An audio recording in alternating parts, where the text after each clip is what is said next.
माधवी प्रथम ही से मुरझाई हुई कली थी। निराशा ने उसे खाक में मिला दिया। 20 वर्ष की तपस्विनी योगिनी हो गई। उस बेचारी का भी कैसा जीवन था कि या तो मन में कोई अभिलाषा ही उत्पन्न न हुई, या हुई विदेव ने उसे कुसुमित न होने दिया। उसका प्रेम एक अपार समुद्र था। उसमें ऐसी बात आई कि जीवन की आशाएं और अभिलाषाएं सब नष्ट हो गई। उसने योगिनी के से वस्त्र पहन लिए।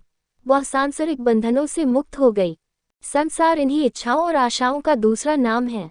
जिसने उन्हें नैराश्य नद में प्रवाहित कर दिया, उसे संसार में समझना भ्रम है। इस प्रकार के मत से मतवाली योगिनी को एक स्थान पर शांति न मिलती थी। पुष्प की सुगंधी की भांति देश देश भ्रमण करती और प्रेम के शब्द सुनाती फिरती थी। उसके प्रीत वर्ण पर गेरुए रंग का वस्त्र परम शोभा देता था। इस प्रेम की मूर्ति को देखकर लोगों के नेत्रों से अश्रु टपक पड़ते थे। जब अपनी वीणा बजाकर कोई गीत गाने लगती तो सुनने वालों के चित्त अनुराग में पक जाते थे। उसका एक एक शब्द प्रेम रस डूबा होता था। मतवाली योगिनी को बालाजी के नाम से प्रेम था। वह अपने पदों में प्रायः उन्हीं की कीर्ति सुनाती थी।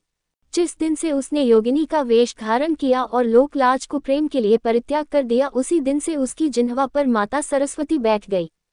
उसके सरस पदों को सुनने के लिए लोग सैकड़ों कोस चले जाते थे। जिस प्रकार मुरली की ध्वनि सुनकर गोपियां घरों से व्याकुल होकर निकल पड़ती थी, उसी प्रकार इस योगिनी की तान सुनते ही श्रोताजनों का नद उमड़ पड़ता था। उसके पद सुनना आनंद के प्याले पीना था। इस योगिनी को किसी ने हंसते या रोते नहीं देखा। उसे न किसी बात पर हर्ष था, न किसी बात का विषाद। जिस मन में कामनाएं न हो, वह क्यों हंसे और क्यों रोए। उसका मुखमंडल आनंद की मूर्ति था।